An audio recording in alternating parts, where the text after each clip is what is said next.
हम्म। हाँ तो नमस्कार प्यारे बच्चों, कैसे हो आप लोग। उम्मीद करता हूँ कि बहुत अच्छे होंगे। और आज जाकर के साइंस के सभी बच्चों को दिल में संतुष्टि मिली होगी। और जितने भी छात्र थे जिनका संस्कृत और हिंदी नहीं था, वो सभी लोग आज खुश हुए होंगे कि गुरुजी चलिए आज साइंस स्टार्ट हुआ। क्योंकि बच्चों 2 दिन से हम लोग संस्कृत पढ़ते पढ़ते, बहुत सारे बच्चे हैं जो कॉल कर रहे थे ऑफिस में कि गुरुजी शाम को संस्कृत हो रहा है, हम लोग पढ़ाई नहीं कर पा रहे हैं। ठीक है, तो जल्दी से आपसे लोग लाइव आ जाइए। कैसे हैं आप लोग बताओ मुझे प्यारे बच्चों। हम उम्मीद करते हैं कि आप लोग बहुत अच्छे होंगे, तंदुरुस्त होंगे, स्वस्थ होंगे और घर बैठे आप लोग बहुत अच्छे तरीके से अपनी पढ़ाई कर रहे होंगे। तो प्यारे बच्चों, आज हमारा फिर से वही आ गया वापस, जिसका नाम है बच्चों बायोलॉजी, जिसके लिए आप सभी लोग बहुत ज्यादा उत्साहित रहते हैं। पढ़ने के लिए आप सभी लोग बहुत ज्यादा ललायित रहते हैं। और बच्चों हम लोग इसमें श्वसन चैप्टर पढ़ने वाले हैं, जो कि बहुत ही छोटा सा चैप्टर है। इसका प्यारे बच्चों आज हम पार्ट 2 देखेंगे। पार्ट 1 को आप लोगों ने बहुत प्यार दिया है, लगभग 23,000 बच्चों ने उस वीडियो को देखा है। मैंने देखा आज बच्चों, मैं सोचा इतने बच्चे ने कैसे देख लिया। ठीक है, सबसे आसान भाषा में आज हम पढ़ने वाले हैं और एक एक चीज को प्यारे बच्चों जानने वाले हैं। तो चलिए जल्दी से लाइव आ जाइए। और आज प्यारे बच्चों एक बहुत अच्छा एक रिकॉर्ड बनाना है, सभी लोगों को इस क्लास को शेयर करना है। प्यारे बच्चों जल्दी से फटाफट शेयर कीजिए, जितना ज्यादा हो सके बहुत तेजी में शेयर कीजिए। क्योंकि जब संस्कृत पढ़ाते थे तो 1300-1400 बच्चे रहते थे, जब यहाँ पर साइंस हो रहा है तो मेरे ख्याल से कम 1600-1700 बच्चे लाइव होने चाहिए।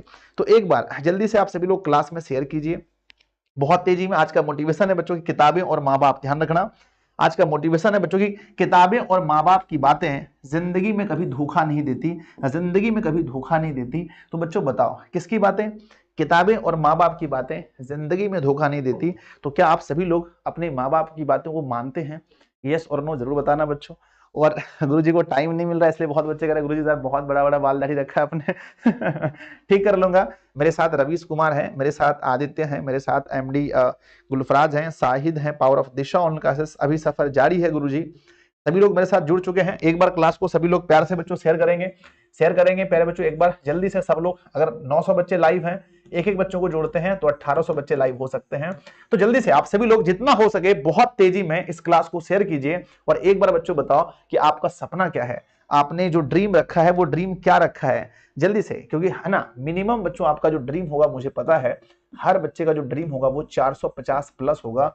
और बच्चों हर बच्चे का साइंस में कितना ड्रीम है आपका, साइंस में है ना, तो साइंस में जो आपका ड्रीम है वो बच्चों 100/100 है। अगर स्कूल से पूरे नंबर मिल गए तो 100/100 हर बच्चे का सपना है। हर बच्चे का यहाँ 100/100 सपना है। क्लास शुरू होने से पहले साइंस की क्लास है, तो बच्चों लाइक की संख्या जो है शुरू होने से पहले कम से कम 1K होनी चाहिए। तो आप सभी लोग क्लास को एक बार लाइक भी करेंगे, सभी लोग बच्चों क्लास को लाइक भी करेंगे। और यहां से हम लोग शुरुआत करते हैं। बहुत ही मजा आने वाला है। तो क्या आप तैयार हैं? यस और नो जल्दी बताओ। तो इधर तबियत खराब हो गया था मेरे बच्चे, गले में मेरा अभी भी खराब है, लेकिन फिर कोई नहीं, बहुत अच्छा ना, हो जाएंगे जल्दी ठीक। तो आइए हम लोग स्टार्ट करते हैं आज की क्लास की। और प्यारे बच्चों चीजें बहुत बेहतरीन होने वाली है आज। हाँ ठीक है, तो हम लोग जिस चैप्टर को पढ़ रहे हैं, इस चैप्टर से किस टाइप के क्वेश्चन आते हैं बताइए मुझे एक बार जल्दी से। श्वसन से बच्चों किस टाइप के क्वेश्चन आते हैं? तो आप बोलोगे सर श्वसन चैप्टर से तीनों टाइप के क्वेश्चन आते हैं। ठीक है, ऑब्जेक्टिव क्वेश्चन भी आता है, 2 अंक के प्रश्न भी एक आ जाता है, 2 अंक के प्रश्न भी आ जाते हैं। और नंबर तीसरे में बच्चों अगर हम बात करते हैं तो यहाँ से दीर्घ उत्तरीय प्रश्न भी आने की संभावना है। तो ये एक ऐसा चैप्टर है जहां से तीनों टाइप के क्वेश्चन पूछे जाते हैं। ऐसा चैप्टर जहां से तीनों टाइप के क्वेश्चन पूछे जाते हैं।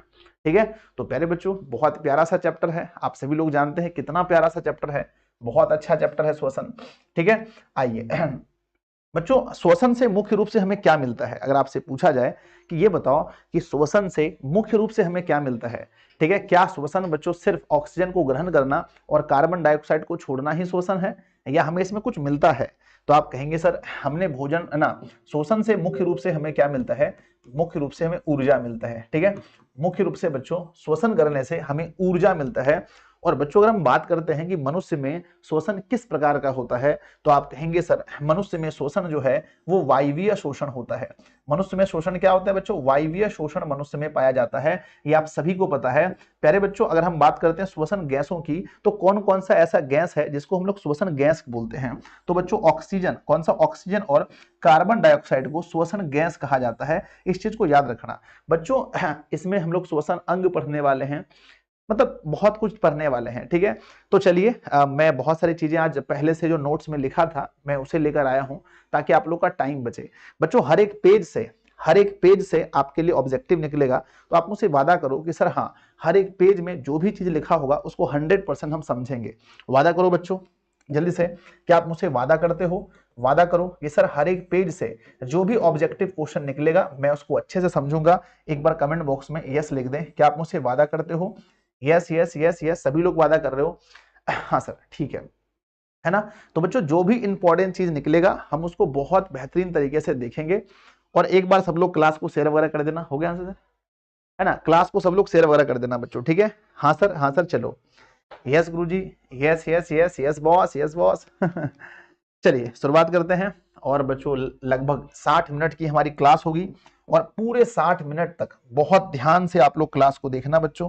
पूरे 60 मिनट तक क्लास को बहुत प्यार से देखना, बहुत प्यार से, ठीक है। आइए सबसे पहला चीज है फर्स्ट, बच्चों कहते हैं कि वायु जिस मार्ग का अनुसरण करती है उस मार्ग को उसे श्वसन मार्ग कहते हैं। सही बात है, एग्जाम में पूछा जाएगा वायु जिस मार्ग का अनुसरण करती है। जैसे वायु बच्चों सबसे पहले हमारे जो नाक में छिद्र है, नासा छिद्र, यहां से होते हुए बच्चों हमारे क्या होता है, धीरे धीरे ट्रेकिया से होते हुए हमारे फेफड़े तक जाता है। तो वायु जिस मार्ग का अनुसरण करती है उसे श्वसन मार्ग कहते हैं। अगर पूछा जाएगा तो बता देंगे यस। अगला आता है हमारा कि श्वास ग्रहण करने की क्रिया को निश्वास या उच्छ्वास कहते हैं और श्वास छोड़ने की क्रिया को निःश्वास या प्रश्वास कहते हैं। क्या आपको ये पता है बच्चों? हाँ या ना, जल्दी बताओ। Yes sir. अगर आपसे एग्जाम में पूछा जाए कि श्वास ग्रहण करने की प्रक्रिया को क्या कहते हैं, श्वास ग्रहण करने की प्रक्रिया को उच्छ्वास कहा जाता है। और प्यारे बच्चों सांस छोड़ने की प्रक्रिया को क्या बोलते हैं?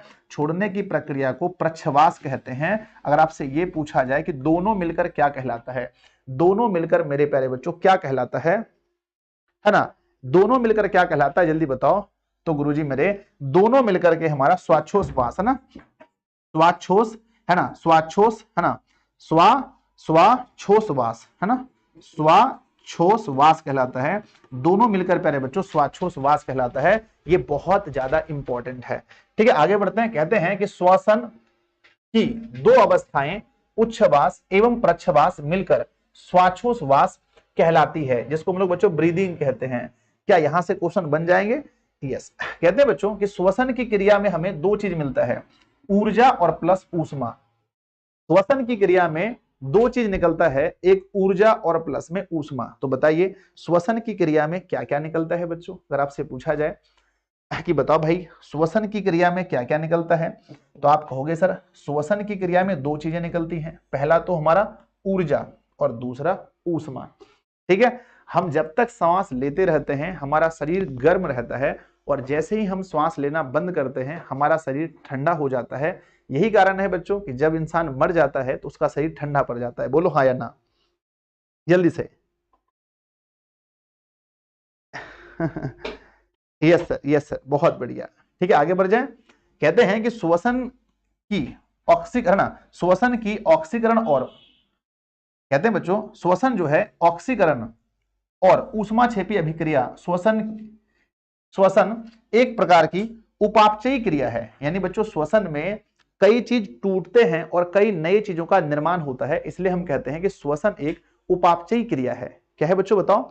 श्वसन एक उपापचयी क्रिया है, ठीक है। ऊर्जा और ऊष्मा में क्या अंतर है? ऊष्मा बच्चों हीट है, ऊर्जा जिससे हम लोग काम करते हैं। हम कहते हैं ना कि बहुत हम थक गए हैं, हम कोई काम नहीं कर सकते क्योंकि हमारे अंदर एनर्जी नहीं बचा है। बच्चों बताओ ऊर्जा और, ध्यान दीजिएगा, एनर्जी है ना, ऊर्जा और ऊष्मा में अंतर है या नहीं? ऊर्जा और ऊष्मा में अंतर है या नहीं, जल्दी बताओ, जल्दी से बताओ। सबसे पहले देखते हैं किसका आंसर आता है। ऊर्जा और ऊष्मा में अंतर है या नहीं? यस गुरुजी, ऊर्जा और ऊष्मा में बहुत अंतर है, ठीक है। ऊर्जा कार्य करने की जो हमें शक्ति मिलती है बच्चों, हम उसे ऊर्जा कहते हैं। लेकिन ऊष्मा का मतलब यह है कि ऊष्मा का मतलब हीट है बच्चों, है ना। ऊष्मा का मतलब क्या है? हीट। जो हीट है ना उसे हम लोग ऊष्मा बोलते हैं। तो दोनों में बहुत अंतर है, ठीक है ना।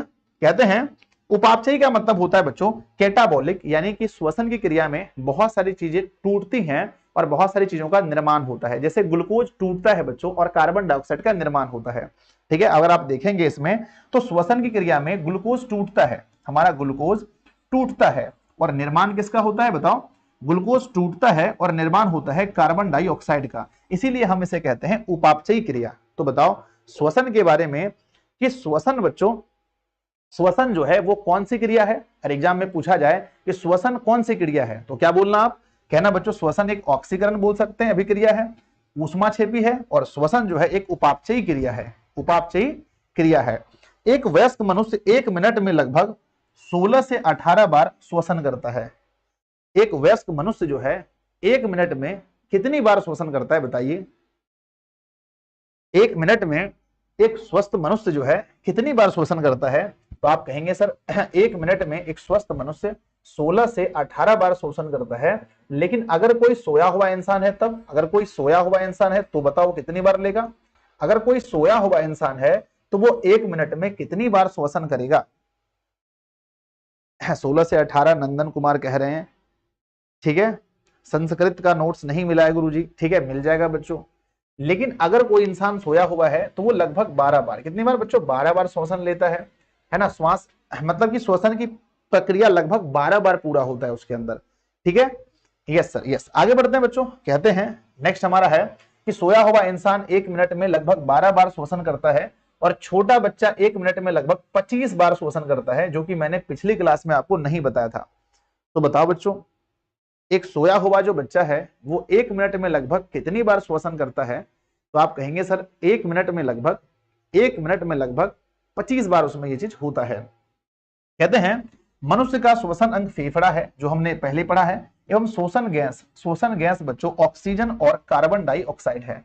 क्लियर है? बताओ यहां तक क्लियर है? तो एक बार कमेंट बॉक्स में यस लिख दो कि सर एकदम क्लियर है कि मनुष्य का जो श्वसन अंग है वो उसका फेफड़ा है और श्वसन गैस है वो क्या है? ऑक्सीजन एवं कार्बन डाइऑक्साइड है ना। Yes sir yes yes yes बिल्कुल बिल्कुल। आइए बच्चों आगे बढ़ते हैं। कहते हैं श्वसन में प्राप्त ऊर्जा को जैव ऊर्जा कहते हैं। श्वसन से जो प्राप्त होती है बच्चों हम उसे क्या बोलते हैं? जैव ऊर्जा। एग्जाम में पूछा जाएगा कि श्वसन से प्राप्त ऊर्जा को हम क्या कहते हैं, ठीक है। श्वसन के दौरान जो हमें ऊर्जा प्राप्त होती है, हम जो श्वसन लेते हैं और हमारे अंदर जो एनर्जी आता है, इस ऊर्जा को हम क्या कहते हैं? तो आप कहेंगे श्वसन से प्राप्त ऊर्जा को जैव ऊर्जा कहते हैं। क्या बोलते हैं बच्चों? जैव ऊर्जा। जैव ऊर्जा। और अगर आपसे पूछा जाए कि जैव ऊर्जा जो है, जैव ऊर्जा का वाहक क्या है बच्चों? जैव ऊर्जा को हम लोग एटीपी कहते हैं, एटीपी, एटीपी कहते हैं बच्चों, एटीपी कहा जाता है, ठीक है। अगला आता है हमारा कि हमारे शरीर में ऑक्सीजन और कार्बन डाइऑक्साइड का वाहक हीमोग्लोबिन होता है। पहले बच्चों हमारे शरीर में ऑक्सीजन को एक जगह से दूसरे जगह तक ले जाना और कार्बन डाइऑक्साइड को एक जगह से दूसरे जगह तक ले जाना, ये काम किसका होता है? ये काम किसका होता है? तो प्यारे बच्चों हमारे शरीर में एक जगह से दूसरे जगह तक ऑक्सीजन को ले जाना या कार्बन डाइऑक्साइड को वापस लेकर आना, ये काम किसका होता है? तो ये काम होता है हीमोग्लोबिन का। किसका होता है बच्चों? हीमोग्लोबिन। हमारे रक्त में हीमोग्लोबिन पाया जाता है, ठीक है ना। प्यारे बच्चों अगर हम आपसे एक बात पूछें कि हीमोग्लोबिन ऑक्सीजन के साथ मिलकर क्या बनाता है, हम बात करते हैं कि हीमोग्लोबिन ऑक्सीजन के साथ मिलकर क्या बनाता है और हीमोग्लोबिन कार्बन डाइऑक्साइड के साथ मिलकर क्या बनाता है। बहुत बार एग्जाम में पूछा जाता है कि हीमोग्लोबिन ऑक्सीजन के साथ मिलकर क्या बनाता है और कार्बन डाइऑक्साइड के साथ मिलकर क्या बनाता है। तो प्यारे बच्चों हीमोग्लोबिन अगर ऑक्सीजन के साथ मिलेगा तो बताओ क्या बनेगा? जल्दी से यस यस यस गुरुजी। सर क्लास कब स्टार्ट होता है हिंदी का? अरे भाई हिंदी भी नहीं हो रहा है ना। ऑक्सीजन के साथ अगर मिलेगा तो ये ऑक्सी हीमोग्लोबिन बनाएगा। बहुत बार पूछा गया है कि ऑक्सीजन के साथ मिलकर ऑक्सी हीमोग्लोबिन बनाएगा। और ये प्यारे बच्चों है ना, ये हमारा जो है कार्बन की डाइऑक्साइड के साथ मिलकर के कार्बोकसी हीमोग्लोबिन है ना, कार्बोकसी हीमोग्लोबिन बनाता है। इस चीज को याद रखना, एग्जाम में बहुत बार पूछा गया है। मुझे लगता है बच्चों ये कम से कम 10 बार पूछा गया होगा अभी तक में 10 बार एग्जाम में पूछा गया है कि ऑक्सीजन हीमोग्लोबिन जब ऑक्सीजन के साथ मिलता है तो क्या बनाता है। जल्दी बताइए, जब मिलता है तो क्या बनाता है? तो बच्चों हीमोग्लोबिन जब ऑक्सीजन के साथ मिलता है तो वो ऑक्सी हीमोग्लोबिन बनाता है। ऑक्सी हीमोग्लोबिन और हीमोग्लोबिन जब कार्बन डाइऑक्साइड के साथ मिलता है तो कार्बोक्सी हीमोग्लोबिन बनाता है। अगर ये आपके एग्जाम में पूछा जाएगा तो क्या आप बता सकते हो, यस और नो, जल्दी बताओ। ठीक है, yes sir, yes sir, yes sir. Sir ये हीमोग्लोबिन क्या है? अब एक बच्चा पूछ रहा सर ये हीमोग्लोबिन क्या है? बच्चों हीमोग्लोबिन है ना, हीमोग्लोबिन जो है ये हमारे रक्त को लाल बनाता है। और आरबीसी में जो बच्चों कलर देखते हैं ना, जो हमारा आरबीसी होता है ना, आरबीसी जो है ना, आरबीसी जो हम है ना, अगले चैप्टर में हम रक्त के बारे में पूरा अच्छे से पढ़ेंगे। तो नेक्स्ट चैप्टर में आपको समझ में आएगा कि हीमोग्लोबिन क्या होता है, अगले चैप्टर में बच्चों, जहां हम रक्त के बारे में एक एक चीजों को हम पढ़ने वाले हैं। आइए बच्चों कहते हैं, ध्यान से देखना, यहां पर कहते हैं कि मानव में श्वास नली या ट्रेकिया 11 सेंटीमीटर लंबी पूछा गया है, 11 सेंटीमीटर लंबी और 16 व्यास की होती है। बच्चों ये बताओ कि हमारा ट्रेकिया ये जो है, हम लोग यहां से नाक में जो छिद्र हैं, नासा छिद्र से हम लोग श्वास को अंदर लेते हैं। अगर बच्चों नासा छिद्र को बंद कर दिया जाए तो हम कहां से श्वास लेंगे? जल्दी बताइए कहां से लेंगे? गुरुजी नासा छिद्र को बंद कर दे तो हम लोग श्वास मुंह से लेंगे। अगर मुंह को और नासा छिद्र दोनों को बंद कर दे तो हम लोग श्वास कहां से लेंगे? जल्दी बताइए। ठीक है, तो हम लोग सांस लेंगे बच्चों कहां से? ये जो हमारा श्वास नली है जिसको हम ट्रेकिया कहते हैं, यहीं से हम अपना श्वास लेंगे बच्चों, यहीं से लेंगे एक पाइप डाल करके। कोरोना के समय में बच्चों अगर जब भी गले का ऑपरेशन वगैरह होता है तो श्वास हम लोग है ना, हम लोग ट्रेकिया से ही लेते हैं। ठीक है, मनुष्य में अगर आपसे पूछा जाए, ये जो ट्रेकिया आप देख रहे हैं ये हमारा ट्रेकिया है गले का बच्चों, ये हमारा गले का ट्रेकिया यहाँ गले का है। अगर आपसे पूछा जाए कि ट्रेकिया की लंबाई कितनी होती है, एग्जाम में बहुत बार पूछा गया है कि ट्रेकिया की लंबाई कितनी होती है, तो मेरे भाई कहना है 11 सेंटीमीटर लंबाई होती है। चौड़ाई नहीं पूछा गया कभी, अगर पूछा जाए तो कहना 16 चौड़ा होता है। ठीक है, 16 चौड़ा होता है ट्रेकिया, यहां से कोई दिक्कत नहीं है। आगे बढ़ते हैं, कहते हैं बच्चों कि मानव के सीने में, ये जो हमारा सीना है, ध्यान दीजिए, ये जो हमारा सीना है बच्चों कितनी पसलियां होती हैं बताओ? मानव के सीने में 1 2 3 4 5 6 7 8 9 10, 10 दिया है, 12 करके बच्चों ना, 2 2 4 2 6 2 8 2 10 ही दिया है, 12 करके होता है ना। अगर आपसे पूछा जाए कि मानव के सीने में 12 जोड़ी पसलियां होती हैं, एक बार में नॉर्मल श्वास लेने में 500 ml वायु अंदर जाता है। तो बच्चों यहां पर तो 10 ही दिया इस फिगर में, लेकिन 12 होता है। मानव के सीने में कितनी जोड़ी पसलियां होती हैं, जो हड्डी है कितनी जोड़ी पसलियां होती हैं? तो बच्चों आप क्या बोलोगे कि मानव के सीने में 12 जोड़ी पसलियां होती हैं। और एक बार में हम कितना ml श्वास लेते हैं? 500 ml। बच्चों अधिकतम हम कितना श्वास ले सकते हैं ये भी आप सभी को पता है, एक बार बताना कमेंट बॉक्स में कि अधिकतम हम लोग कितना ले सकते हैं। अधिकतम अगर हम लोग एक बार सांस लें, एकदम छाती फूल गया बच्चों, देखो ऐसे करके बॉडी फुला के घूमते हैं ना, एक बार में हम कितना ले सकते हैं? ठीक है, तो प्यारे बच्चों एक बार में हम अधिकतम की बात करते हैं तो अधिकतम हम है ना, हमने आपको बताया था, कितना बताया था बच्चों? 1600 ml। हाँ 1600 ml बताया था हमने। यस सर, एक बार में अधिकतम हम 1600 ml तक वायु को अंदर ले सकते हैं, 1600 ml वायु को अंदर ले सकते हैं। कितना अमेजिंग बात है बच्चों, क्या आपने कभी ऐसा किया है? हाँ सर, बचपन में हम लोग करते थे, जब बहुत तेज दौड़ना होता, एक बार श्वास लेते थे एकदम सीना फुलाने में। आप लोग आर्मी की भर्ती में जाएंगे बच्चों तो ऐसे सीना फुलाना, ठीक है। चलो जल्दी से प्यारे बच्चों एक बार आगे बढ़ते हैं। नेक्स्ट हमारा क्या आता है कि मानव फेफड़े में अधिकतम 6000 ml वायु जमा हो सकता है। भाई साहब 1600 मैंने बोला, यहाँ 6000 कैसे लिखा है? फिर 6000 तो गलत है ना, 1600 ml तक हमने बोला। सर 6000 ml तक हो सकता है। सर 1600 गलत है सर मेरे बच्चे, यहाँ 6000 कैसे लिखा है? अजीब लग रहा है मुझे कि मानव फेफड़े में अधिकतम 6000 वायु जमा ना ml वायु जमा हो सकता है। ठीक है, 6000 ml वायु जमा हो सकता है बच्चों। ये सर 6000 होगा, तो यहां मैंने 1600 कैसे बोला? अधिकतम बच्चों 6000 ml वायु हो सकता है। माफ करना बच्चों, सॉरी 6000 ml वायु जो है वो हमारे फेफड़े में जमा हो सकता है, 6000 ml वायु। ठीक है, सॉरी बच्चों, ये बिल्कुल सही लिखा है क्योंकि नोट्स का है ये। आगे बढ़ते हैं, कहते हैं कि बच्चों हम जब वातावरण से वायु को लेते हैं, ये तो आपको पता ही है, जब हम ग्रहण करते हैं बच्चों, जब हम ग्रहण करते हैं तो उसमें हमारा ये बताओ कि नाइट्रोजन कितना होता है, ऑक्सीजन कितना होता है, और बच्चों कार्बन डाइऑक्साइड कितना होता है, CO2। ठीक है, जब हम ग्रहण करते हैं तो उसमें हमारा नाइट्रोजन कितना होता है, 78%, ऑक्सीजन होता है बच्चों 21%, और ये होता है 0.03%, है ना, 0.03% होता है। ठीक है ना, 0.03%। लेकिन जब हम वायु को छोड़ते हैं, जब हम छोड़ते हैं तो उस समय हमारा नाइट्रोजन कितना होता है, छोड़ते समय नाइट्रोजन कितना होता है, छोड़ते समय ऑक्सीजन कितना होता है, और जब हम छोड़ते समय कार्बन डाइऑक्साइड कितना होता है। तो आप कहेंगे सर एक चीज में कमी आता है, बस एक चीज में कमी आता है, नाइट्रोजन 78% ही होता है, ऑक्सीजन घट के बच्चों 17% हो जाता है, और ये 4%। कितने बच्चों को याद है एक बार मुझे कमेंट बॉक्स में बताओ, गुरुजी मुझे पूरा याद है, जल्दी बताओ, क्या आपको ये फिगर पूरा याद है, ये जो मैंने बताया था बच्चों, क्या आपको 100% याद है? ठीक है। एक बार सब लोग क्लास को एक साथ लाइक करेंगे, प्यारे बच्चों अभी तक पहली बार है, जल्दी से सब लोग एक बार क्लास को लाइक कर दो, 1500-1600 लाइक्स की संख्या अपने गुरुजी के होना चाहिए।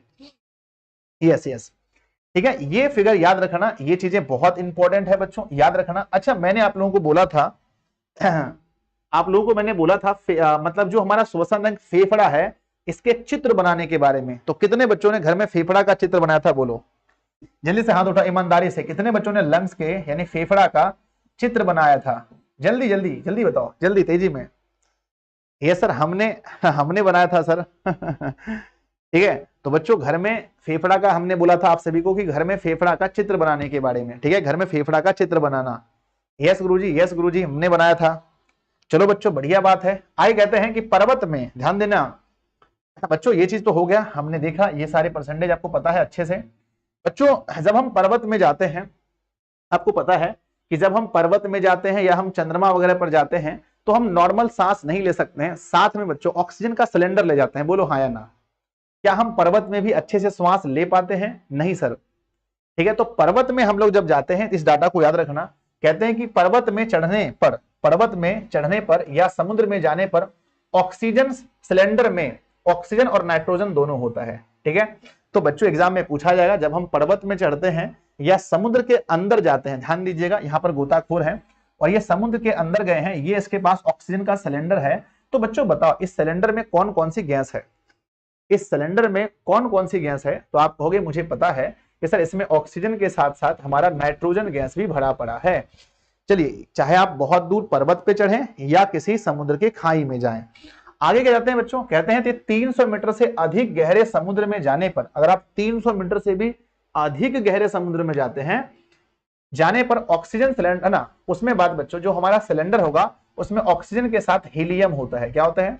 ऑक्सीजन के साथ कौन सा गैस होता है ना? मैं जब टेस्ट लूंगा आपका तो मैं पूछूंगा आपसे कि बच्चों अगर हम समुद्र में 300 मीटर से ज्यादा गहराई पर जाते हैं तो उस ऑक्सीजन सिलेंडर में कौन कौन सा गैस भरा होगा, कौन कौन सा गैस? तो कहना सर जी ऑक्सीजन तो होगा और साथ में हीलियम होगा, साथ में हीलियम होगा, साथ में हीलियम होगा। बच्चों सबसे हल्का गैस कौन सा होता है? सबसे हल्का गैस अगर बताना मुझे क्या होता है सबसे हल्का गैस, तो बोलेंगे सर सबसे हल्का गैस हाइड्रोजन होता है।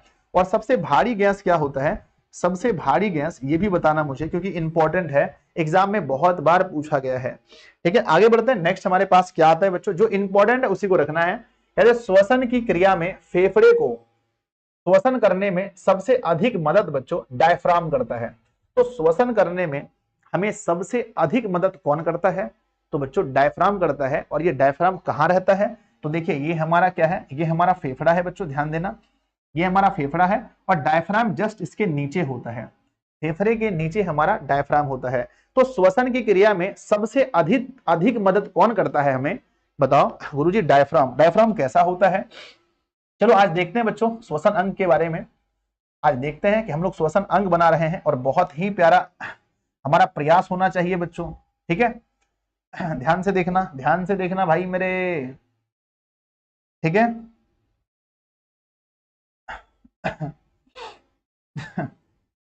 ठीक है, एग्जाम में आता है सर, बिल्कुल आता है मेरे प्यारे बच्चों, बहुत प्यारा सा ये चीज है। ठीक है,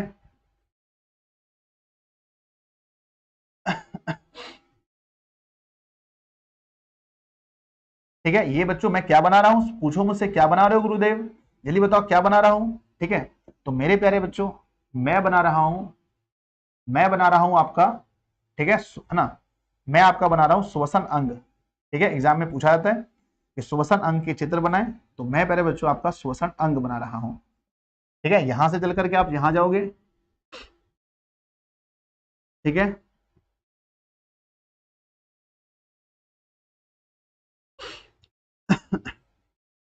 बना रहे हो आप लोग? यस गुरुजी बना रहा हूं, आप लोगों को भी बनाना है बच्चों, ठीक है।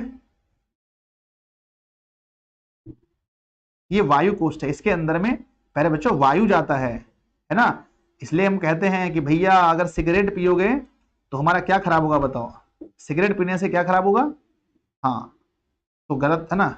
तो ये हमारा बन रहा है बच्चों, ये है ना। सिगरेट पियोगे बच्चों अगर आपके घर में कोई सिगरेट पीता है उसको मना कीजिए, बोले बिल्कुल मत पीजिए, सिगरेट पीने से हमारा क्या होता है, फेफड़ा खराब होता है, ठीक है। फिर भी लोग पीते हैं, मेरे बच्चे क्या बोलोगे आप? ये वायु कोष्ठक है, इसके अंदर में वायु जाकर के फिल्ट्रेशन होता है वायु का, ठीक है। तो पहले बच्चों ध्यान दीजिए, ये हमारे पास क्या है, ये हमारे पास फेफड़ा है, ये हमारे पास फेफड़ा है जो और ऊंचा थोड़ा जाना चाहिए था, और ऊंचा थोड़ा जाना चाहिए था इसको, ठीक है। ये हमारे पास मान के चलो बच्चों फेफड़ा है। अब इसके नीचे में क्या होता है, डायफ्राम होता है बच्चों। क्या होता है? डायफ्राम। अच्छा, आपने मूवी देखा है कभी? हाँ गुरुजी मूवी तो मैंने देखा है। यहाँ देखो इस तरह से हमारा डायफ्राम होता है बच्चों, इस तरह से हमारा डायफ्राम होता है, जिसकी वजह से ये नीचे नहीं गिरता है, ये लटका हुआ, मतलब डायफ्राम के भरोसे ही ये एकदम स्थिर रहता है। इसे बच्चों हम डायफ्राम कहते हैं। और ध्यान से देखना, ये इस प्रकार से होता है डायफ्राम जो है, सॉरी, ये इस प्रकार से होता है बच्चों, ठीक है। ये इस प्रकार से डायफ्राम होता है, ये हमारा डायफ्राम है, और ये इसकी सुरक्षा करता है, ये इसकी सुरक्षा करता है, ठीक है। अरे बच्चों, अगर आपके एग्जाम में पूछा जाए कि श्वसन अंग को बनाना है तो क्या आप श्वसन अंग को बना देंगे? मुझे कमेंट बॉक्स में यस कर दें कि हाँ गुरुदेव, हम श्वसन अंग को 100% बना देंगे, 100% से, ठीक है। इस तरह से श्वसन अंग बनाना है। और अगर आपसे ठीक है, इस तरह से हमने वायु कोष्ठक दे रहे हैं, ये सब बुक में बहुत कुछ हम लोग देख लेंगे, ठीक है। ये जो है बच्चों हमें से डायफ्राम कहते हैं। और आपने मूवी में देखा होगा, मिथुन वाली फिल्म में मारता है ऐसे ढिशुम, और यहाँ ढिशुम मारता है तो क्या टूट जाता है बताओ? क्या टूट जाता है? हाँ बच्चों, डायफ्राम टूट जाता है। हम लोग बोलते हैं पनखौका में मत मारो, पनखौका, ठीक है। और ऐसे मारते हैं ढिसुम बच्चों, तो यहाँ पर लग जाता है और डायफ्राम टूट जाता है, जिसकी वजह से इंसान मर जाता है। तो क्या डायफ्राम के टूट जाने के बाद इंसान श्वसन कर पाएगा? नहीं सर। इसलिए कहते हैं, ध्यान देना बच्चों इस फिगर को, और मेहनत करना, मुझसे वादा करो गुरुजी, और मैं मेहनत करूंगा या मेहनत करूंगी और इस फिगर को पूरी तरह से बनाने के लिए सीख जाऊंगा, ठीक है। क्योंकि बच्चों ये फिगर अगर आपके एग्जाम में बनाने के लिए आया तो आपको टोटल कितने अंक मिलेंगे बताओ? बायोलॉजी में शायद 5-6 अंक वाले क्वेश्चन होते हैं, नहीं 5 अंक वाले। तो बच्चों टोटल आपको 5 अंक मिलेंगे, ठीक है। आ जाओ, हम लोग यहाँ थे कि श्वसन की क्रिया में फेफड़े को श्वसन करने में सबसे अधिक मदद कौन करता है? तो कहना बच्चों डायफ्राम सबसे अधिक मदद करता है। आगे बढ़ते हैं, कहते हैं बच्चों हीमोग्लोबिन ऑक्सीजन से संयोग कर, या पहले पढ़ चुके हो, हीमोग्लोबिन जो है ऑक्सीजन से संयोग कर ऑक्सी हीमोग्लोबिन तथा कार्बन डाइऑक्साइड से संयोग कर कार्बोक्सी हीमोग्लोबिन बनाता है। क्या ये आपको 100% याद हो गया है?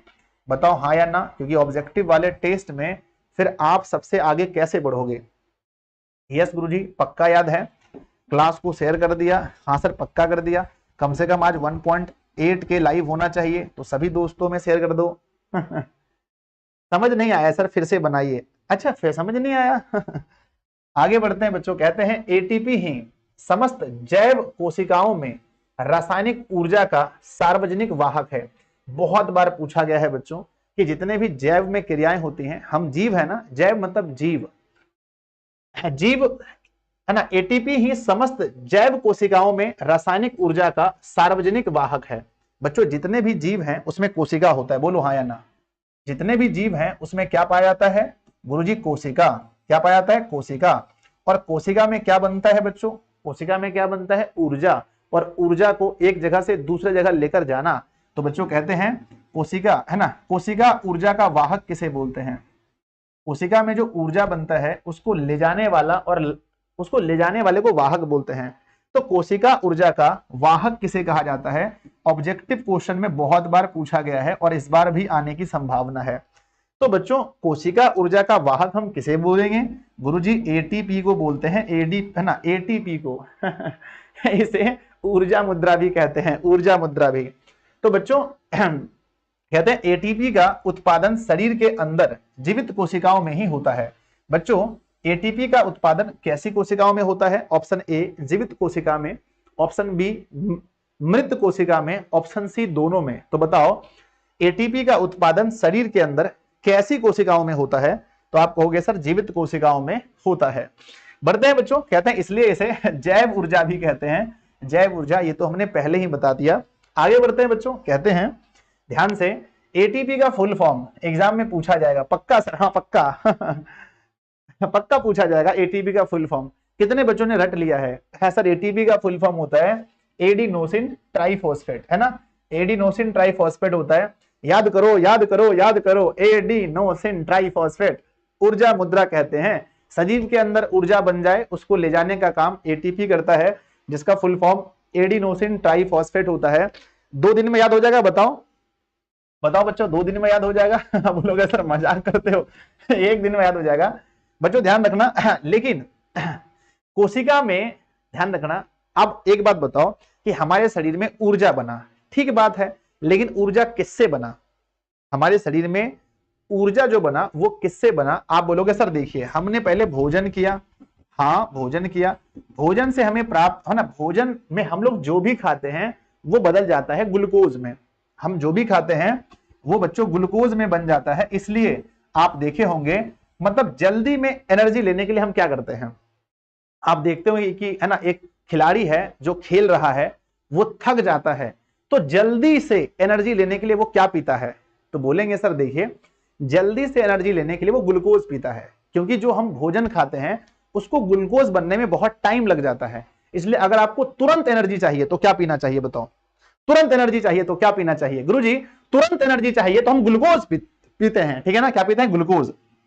और भोजन से जो प्राप्त होता है वो बच्चों ग्लूकोज ही प्राप्त होता है, भोजन से ग्लूकोज प्राप्त होता है। और बच्चों इसी ग्लूकोज के बाद हमें, इसी ग्लूकोज के बाद है ना, ये जो हमें ग्लूकोज है इसके बाद एक क्रिया होती है जिसका नाम क्या है? एक क्रिया है जिसका नाम है श्वसन। श्वसन में क्या होता है सर कि हम लोग ऑक्सीजन को ग्रहण करते हैं और ऑक्सीजन जाकर के फिर ग्लूकोज से क्रिया करता है, और क्रिया करने के बाद बच्चों, क्रिया करने के बाद ये फिर टूट करके हमें क्या मिलता है? क्या मिलता है? ऊर्जा। तो बच्चों ऊर्जा यानी कि कोशिका में ऊर्जा किसके द्वारा बना? ग्लूकोज के द्वारा बना, इसीलिए हम इसे कोशिकीय ईंधन कहते हैं। कोशिकीय ईंधन, कोशिका का ईंधन किसको बोलते हैं? ग्लूकोज को। तो एग्जाम में पूछा जाएगा बच्चों आपसे कि ग्लूकोज को कोशिकीय ईंधन कहते हैं, बहुत बार पूछा गया है कोशिकीय ईंधन किसे कहते हैं? तो मेरे बच्चों कहना कोशिकीय ईंधन कहते हैं ग्लूकोज को। कोशिकीय ईंधन किसे कहते हैं? ग्लूकोज को कहते हैं, ठीक है। कोशिकीय ईंधन किसे कहते हैं बच्चों बताओ? Yes sir yes sir yes sir, कोशिकीय ईंधन बच्चों हम लोग कहते हैं ग्लूकोज को। चलो आगे बढ़ जाएं। यस सर, क्या हो गया क्या हो गया क्या हो गया? चलो आगे बढ़ते हैं। आगे हमारा आता है कि ऑक्सी, देखो बच्चों श्वसन 2 प्रकार के होते हैं। जो श्वसन होता है वो 2 प्रकार के होते हैं। एक बार बच्चों शेयर जरूर करना सब लोग सब लोग क्लास को शेयर करना बच्चों, कम से कम 1.8 के हमने बोला था आज लाइव क्लास में होना चाहिए, तो बच्चों होना चाहिए। एक बार सब लोग क्लास को शेयर कीजिए बोल के power of Disha on classes बच्चों, हर व्हाट्सएप ग्रुप में, हर टेलीग्राम ग्रुप में क्लास को शेयर कर दीजिए जल्दी से। तो कहते हैं ध्यान से, हाँ तो बच्चों हमने आपको बताया था कि श्वसन 2 प्रकार का होता है। श्वसन 2 प्रकार का होता है, यहां से बहुत चीजें निकलेंगी। पहला बच्चों होता है ऑक्सी श्वसन। क्या होता है? ऑक्सी श्वसन, जिसे हम लोग कहते हैं वायवीय, ऑक्सी या वायवीय। और दूसरा क्या होता है बच्चों? दूसरा होता है अनॉक्सी श्वसन। क्या होता है? अनॉक्सी श्वसन, जिसको हम लोग कहते हैं बच्चों, है ना, अनॉक्सी श्वसन जिसे कहते हैं अवायवीय शोषण, अवायवीय शोषण, अवायवीय श्वसन, ठीक है ना। यहां से बच्चों आपके एग्जाम में ऑब्जेक्टिव क्वेश्चन भर भर के बनेंगे।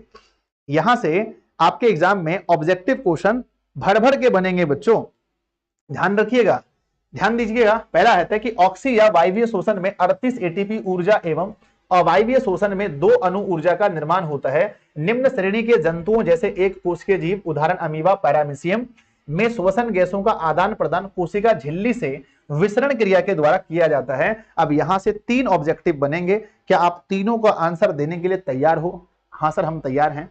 तो बच्चों ये बताओ कि वायवीय शोषण में कितना ऊर्जा बनता है? वायवीय शोषण में कितना ऊर्जा बनता है जल्दी बताओ। वायवीय शोषण में तो आप कहोगे सर वायवीय शोषण में 38 एटीपी ऊर्जा बनता है।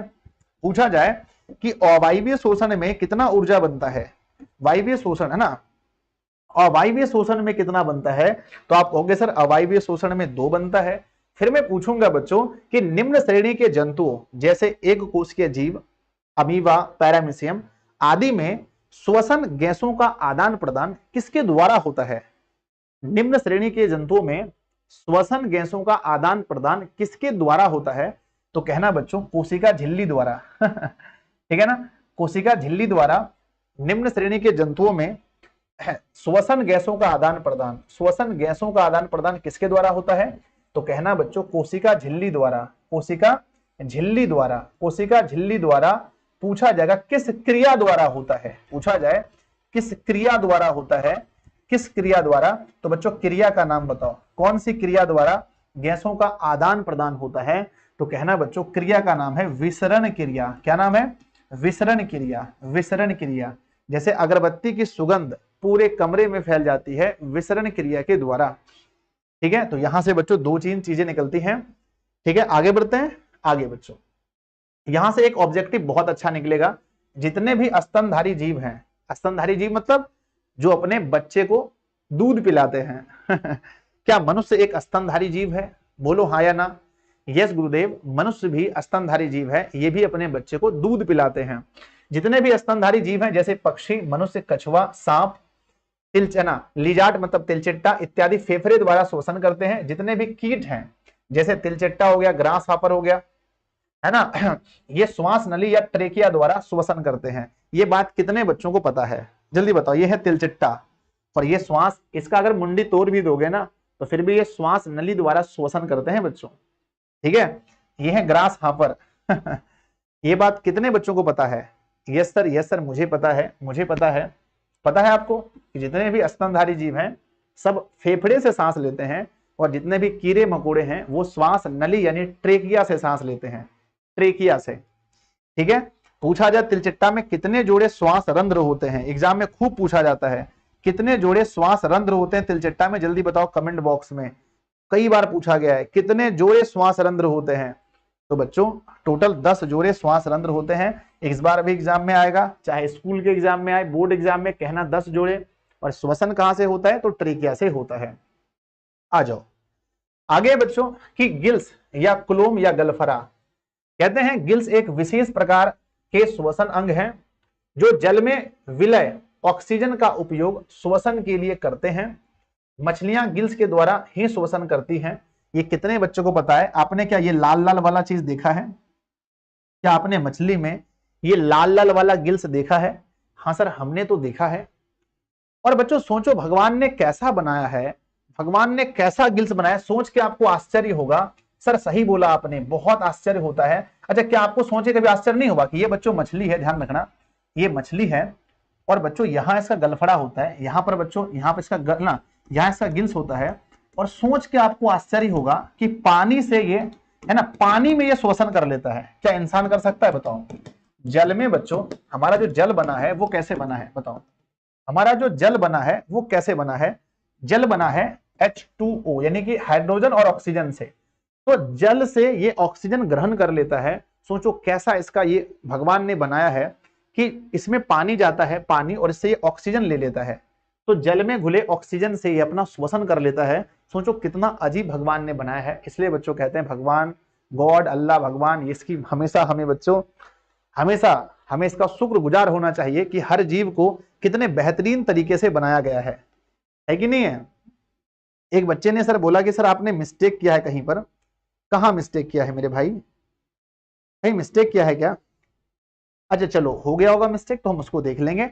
चलिए बच्चों आगे बढ़ते हैं। नेक्स्ट हमारा क्या आता है? हाँ, हरगिल में एक चपटी, सॉरी बच्चों, हरगिल में मतलब कि वो जो गिल्स है, हर गिल्स में एक चपटी थैली में स्थित होता है जिसे गिल कोष्ठ कहते हैं। गिल कोष्ठ एक ओर आहार नाल की ग्रास नली या फेरिक्स में खुलता है तथा दूसरी ओर शरीर के बाहर खुलता है। प्रत्येक गिल कोष्ठ में कई गिल पट्टियां होती हैं। ये इंपॉर्टेंट नहीं है, ये हमारे लिए इंपॉर्टेंट नहीं है बच्चों। आगे बढ़ते हैं। नेक्स्ट हमारा आता है, हाँ ये बच्चों इंपॉर्टेंट है, लेकिन कैसे उठ गए यहां से? एक सेकंड एक सेकंड एक सेकंड, आइए। कहते हैं बच्चों की वाहिनियां अनेक छोटे छोटे वायु कोष्ठ या एल्विओलाई में खुलती है ना, खुलती है मनुष्य दोनों फेफड़ों में करीब 3 गुणा 10 पर पावर 8 वायु कोष्ठ पाए जाते हैं। ये बहुत इंपॉर्टेंट क्वेश्चन है।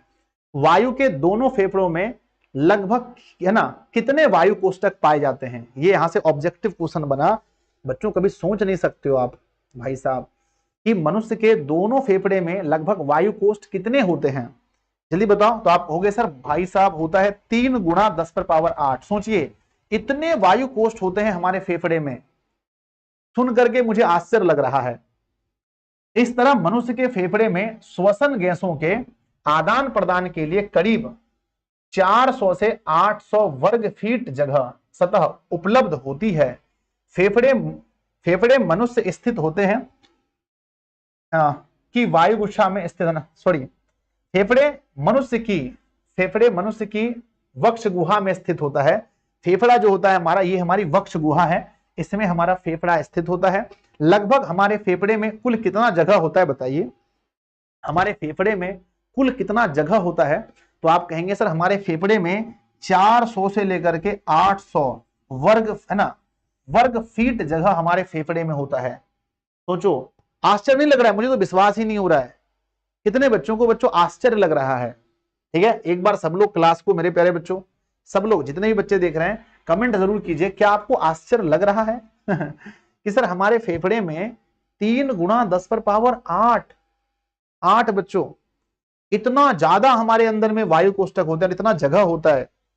आगे बढ़ते हैं, कहते हैं श्वसन की परिभाषा। बच्चों अब कितने ऐसे बच्चे हैं जो श्वसन की परिभाषा याद करने में लगे पड़े हैं। यस सर हम याद करेंगे, हम करेंगे। ये क्वेश्चन कितने नंबर में आता है, ये क्वेश्चन 2 अंक के लिए आता है, 2 मार्क्स के लिए आता है। बच्चों परिभाषा की हम बात करें तो अलग अलग बुक में आपको अलग अलग मिलेंगे, पर ये बहुत आसान चीज है, ध्यान से देखना। श्वसन एक ऐसी प्रक्रिया है जिसमें वातावरण से क्या करते हैं, ऑक्सीजन को ग्रहण कर शरीर की कोशिकाओं में पहुंचाया जाता है। पहली बात है, बोलो हाँ या ना। 2 चरण है। पहला क्या है, श्वसन में हम लोग वातावरण से ऑक्सीजन को ग्रहण कर उसे कहां पहुंचाते हैं, शरीर की कोशिकाओं तक पहुंचाते हैं, जहां पर बैठकर उसका इंतजार कर रहा है कौन जहां बैठकर उसका इंतजार कौन कर रहा है, हम O2 को हर कोशिका तक पहुंचाते हैं, जहां बैठकर उसका इंतजार कर रहा है कौन, ग्लूकोज। जहां बैठकर उसका इंतजार कर रहा है कौन, ग्लूकोज। और जैसे ही ऑक्सीजन ग्लूकोज के पास पहुंचता है, तुरंत उसको लिया और लेकर के बच्चों उपापचयी क्रिया करके, रासायनिक अभिक्रिया करके उससे क्या क्या बनाता है, जल्दी बताओ। ठीक है, जैसे ही इसको मिला ऑक्सीजन, ये बनाता है फिर बनाता है ऊर्जा। फिर क्या देता है, ऊर्जा। और प्लस में बच्चों ऊर्जा भी देता है, ऊष्मा भी देता है, नहीं बच्चों क्या कहता है, ऊर्जा देता है। प्लस में बच्चों कार्बन डाइऑक्साइड गैस देता है और जल बनाता है। ये 3 चीज बनाता है, ऊर्जा, जल और कार्बन डाइऑक्साइड, 3 चीज बनाता है। तो कहते हैं कि श्वसन एक प्रक्रिया है जिसमें वातावरण से ऑक्सीजन ग्रहण कर शरीर की कोशिकाओं में पहुंचाया जाता है, जहां ध्यान देना, जहां ऑक्सीजन ग्लूकोज का ऑक्सीकरण कर CO2 H2O H2O गलत लिखा है, H2O एवं ऊर्जा का निर्माण करता है। ठीक है, यही है बच्चों श्वसन की परिभाषा। अब इसकी परिभाषा अलग अलग बुक में आपको अलग अलग मिल सकता है, लेकिन कितने बच्चे ऐसे हैं जिसको याद हो गया। सर श्वसन एक ऐसी प्रक्रिया है जिसमें वातावरण से ऑक्सीजन ग्रहण कर शरीर की कोशिकाओं में पहुंचाया जाता है, जहां ऑक्सीजन ग्लूकोज का ऑक्सीकरण कर CO2 H2O एवं ऊर्जा का निर्माण होता है। जहां बच्चों क्या होता है, ग्लूकोज का ऑक्सीकरण कर CO2 H2O एवं ऊर्जा का निर्माण होता है। क्या लगता है आपको, एक आध साल में याद हो जाएगा एक आध साल में याद हो जाएगा, यस और नो। श्वसन एक ऐसी प्रक्रिया है जिसमें वातावरण से ऑक्सीजन ग्रहण कर शरीर की कोशिकाओं में पहुंचाया जाता है, जहां ऑक्सीजन ग्लूकोज का ऑक्सीकरण कर CO2 H2O एवं ऊर्जा का निर्माण करता है। ठीक है, यस सर हो जाएगा। 1-2 बार लिख के देखना बच्चों, अगर आप बोलोगे लिखने तो मैं लिख दूंगा चलिए आगे बढ़ते हैं बच्चों। कहते हैं कि श्वसन में देखो, यहां से आपको दो तीन चीजें, श्वसन दो प्रकार की होती हैं। ये जो दो तीन पेज है बच्चों, इस पेज को देखो, भाई कितना अच्छा नंबर है, 1697 बच्चे लाइव भी हैं और लाइक भी 1697 है, ताली हो जाना चाहिए इस पर। ध्यान दीजिएगा। कहते हैं बच्चों, यहां से जो दो तीन पेज हम है, इसको आप पढ़ना अच्छे से, क्योंकि यहां से ऑब्जेक्टिव निकलेगा। कहते हैं अवायवीय शोषण। अवायवीय शोषण बच्चों ऑक्सीजन की उपस्थिति में होता है या अनुपस्थिति में। अवायवीय शोषण यह श्वसन का प्रथम चरण है। इसके अंतर्गत ग्लूकोज 6 कार्बन वाले अणु का आंशिक विखंडन। बच्चों याद रखना कि अवायवीय शोषण में है ना आंशिक होता है, पूर्णतः नहीं होगा। आंशिक विखंडन ऑक्सीजन की अनुपस्थिति में होता है। पहली बात है बच्चों, ऑक्सीजन की अनुपस्थिति में होता है। इस क्रिया द्वारा एक अणु ग्लूकोज से दो अणु पायरुवेट यानी 3 कार्बन बनाने वाले अणु का निर्माण होता है। यह क्रिया को कोशिका द्रव में होती है तथा इसका प्रत्येक चरण विशिष्ट एंजाइम के द्वारा उत्प्रेरित होता है। तो बच्चों अवायवीय शोषण कहां होता है, यहां से 3 ऑब्जेक्टिव आपके लिए मिला। 3 ऑब्जेक्टिव। पहला बच्चों, अवायवीय शोषण ऑक्सीजन की उपस्थिति में होता है या अनुपस्थिति में। आंसर बताइए जल्दी से। आंसर आएगा अनुपस्थिति में। दूसरा पूछा जाएगा कि बच्चों इसमें ग्लूकोज का पूर्णतः विखंडन होता है या आंशिक विखंडन होता है। तो कहना बच्चों इसमें ग्लूकोज का आंशिक विखंडन होता है। 2 ऑब्जेक्टिव हो गया। तीसरा ऑब्जेक्टिव पूछा जाएगा कि बच्चों अवायवीय शोषण जो होता है ये कितने चरणों में होता है। तो कहना बच्चों 1 चरण में होता है। और अवायवीय शोषण पूरा कहां होता है, अवायवीय शोषण कहां होता है, तो कहना बच्चों ये कोशिका द्रव में होता है। अवायवीय शोषण कोशिका द्रव में होता है। इसका प्रत्येक चरण विशिष्ट एंजाइम के द्वारा उत्प्रेरित होता है। ठीक है, तो यहां से हम लोगों ने 3 ऑब्जेक्टिव निकाले। अगर आप बोलोगे सर आगे बढ़ो, तो हम आगे बढ़ जाएंगे।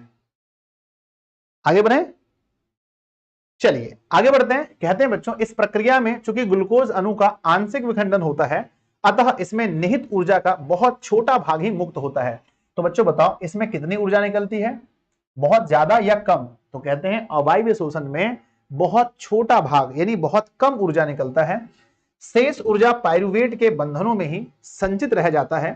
पायरुवेट के आगे की स्थिति निम्नलिखित 3 प्रकार की होती है। तो इसको ध्यान नहीं देखना है बच्चों, याद रखना इसमें ऊर्जा कम मुक्त होती है। ध्यान रखिएगा ये प्रक्रिया में ऊर्जा अधिक या कम, अवायवीय में और वायवीय में ऊर्जा बताइए अधिक या कम, ऊर्जा बताइए अधिक या कम। तो बच्चों कम। कितने चरण में, कितने चरण में, चरण बताइए। चरण 1। कहां पूरा होता है, कहां पूरा होता है, तो कहना बच्चों कोशिका द्रव में। कहां पूरा होता है, कोशिका द्रव में।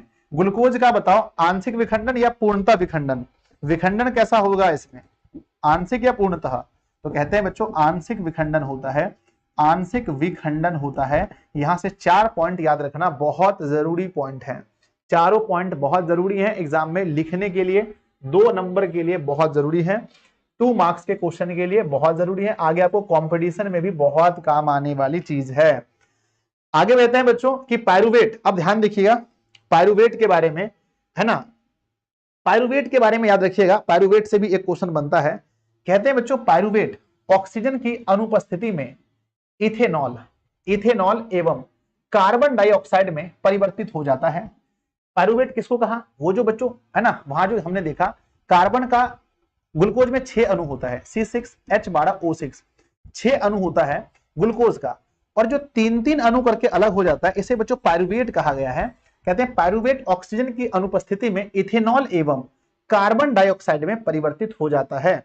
एग्जाम में अगर पूछा जाए कि पायरुवेट जो है अवायवीय शोषण में पायरुवेट किसमें परिवर्तित होता है, अवायवीय शोषण में पायरुवेट किसमें परिवर्तित होता है, तो 2 आंसर कहना।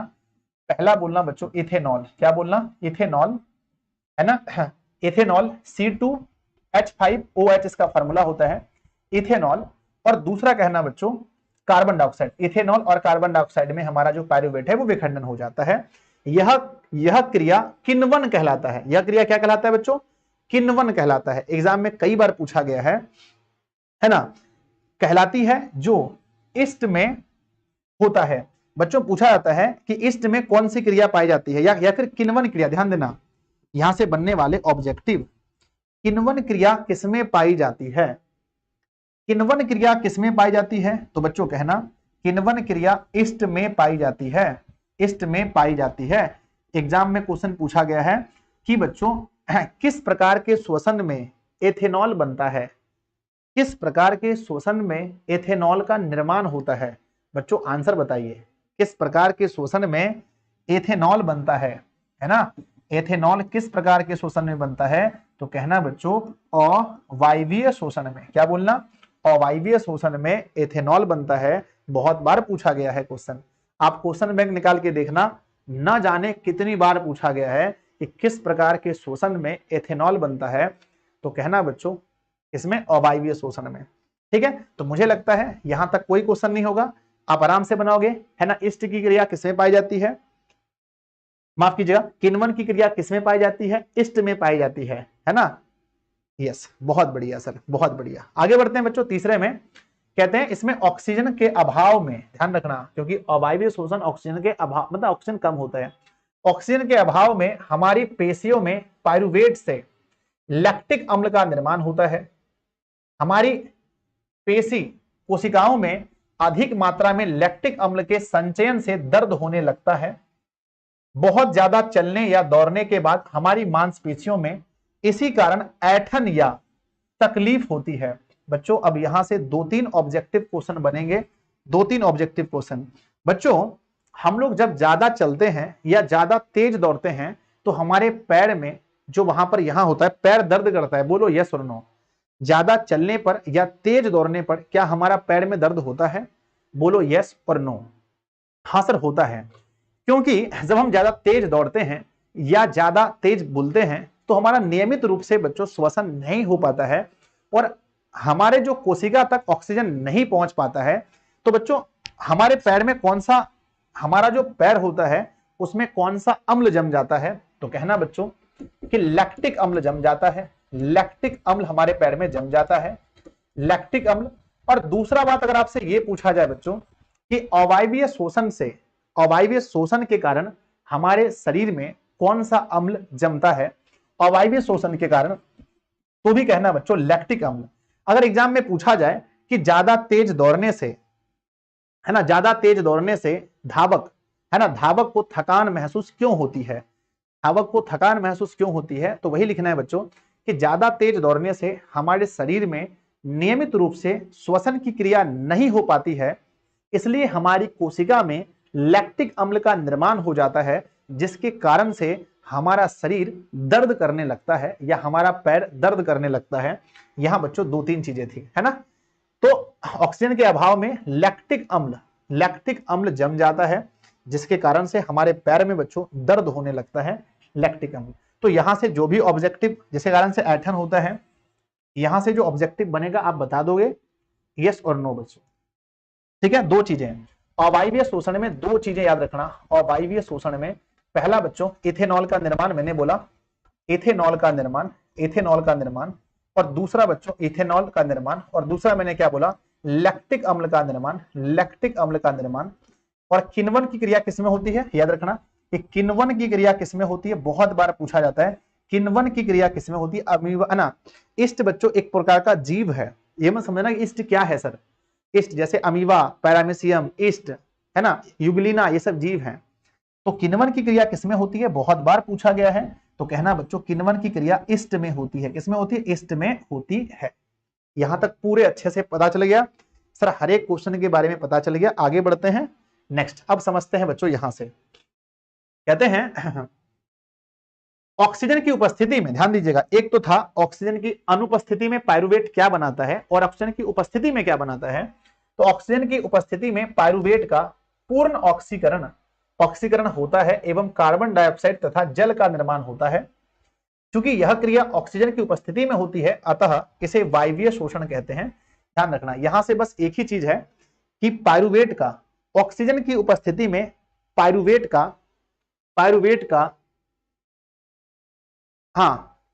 क्या होता है?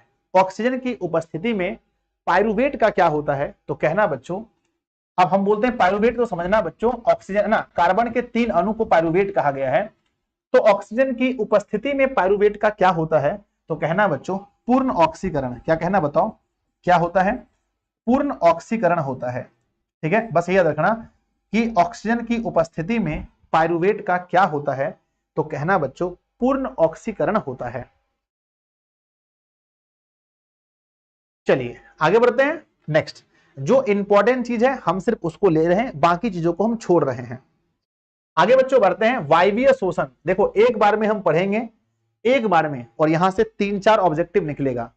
कहते हैं श्वसन के प्रथम चरण में बना पाइरुवेट पूर्ण ऑक्सीकरण के लिए माइटोकॉन्ड्रिया, कहां पर बच्चों, माइटोकॉन्ड्रिया में चला जाता है। यहां ऑक्सीजन की उपस्थिति में पाइरुवेट का विखंडन होता है। 3 कार्बन वाले पाइरुवेट अणु विखंडित होकर 3 कार्बन डाइऑक्साइड के अणु बनाते हैं।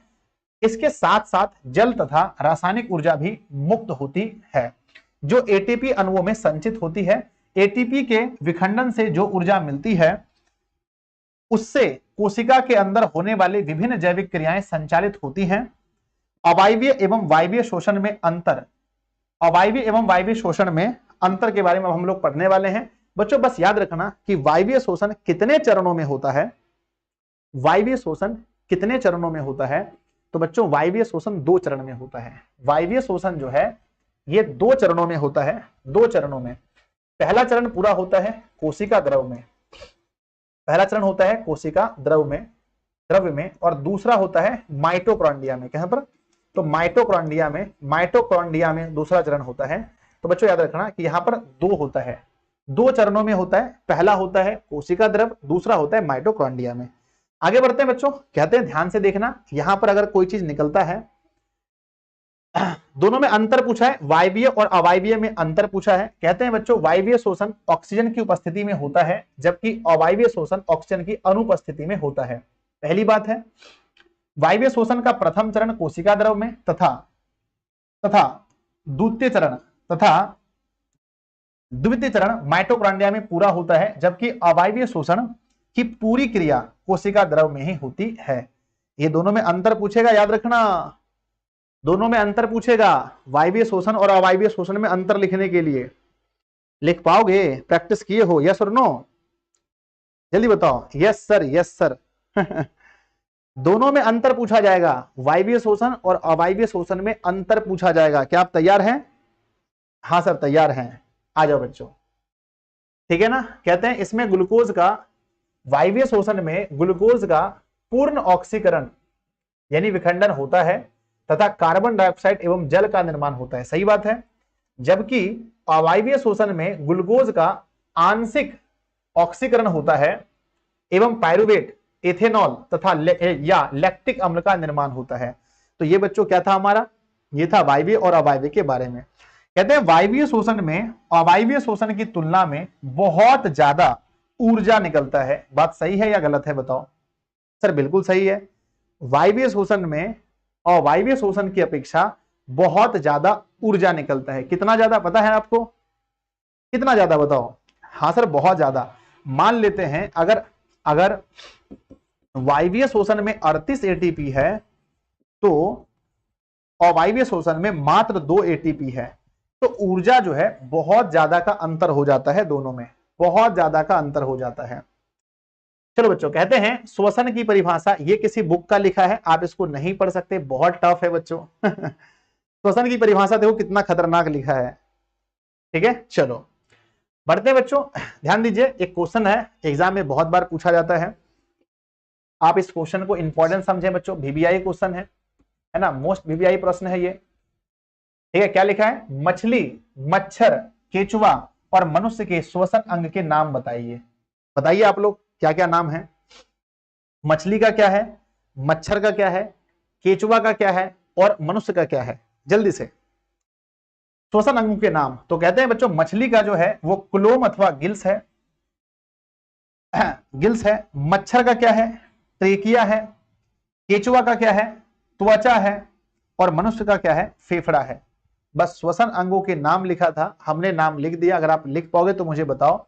यह क्लोम या गिल्स से जल के घुलित O2 का उपयोग श्वसन में करते हैं। यह वायुमंडलीय O2 को ट्रेकिया के द्वारा ग्रहण करते हैं, ट्रेकिया के द्वारा ग्रहण करते हैं, इसको लिखा गया है। त्वचा, इसमें गैसीय आदान प्रदान त्वचा के द्वारा होता है। मनुष्य में गैसीय आदान प्रदान फेफड़ों के द्वारा होता है।